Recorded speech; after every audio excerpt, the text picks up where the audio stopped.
Cyrus is our newest 2-week board and train. He's about a year-old standard Schnauzer. He comes to us for obedience training.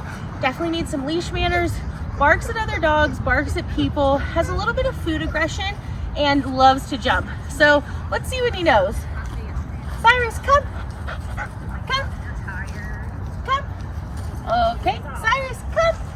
Good boy, come. All right, we got some work to do. Stay tuned for his transformation.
guys, Megan, Off Leash K9 Boise. You all know Cyrus. Meet Derek, his owner. So, Derek, how did it go? Everything's going great. He's doing really well. Even with distractions, he's been, listening to the commands, and it's been great. Good. What was he like beforehand? Would he have listened to you? Would he have followed through? No, he was insane. He would jump on the the door, jump on me. He's pulling really hard. Yep. But now he seems to be doing really well. Awesome. Yep. Good. Well, congratulations. Thank you so much for everything. If you have any questions, give us a call. Yeah, absolutely. Okay. Cool. Well, stay tuned for our next adventure. Bye, Cyrus. We love you.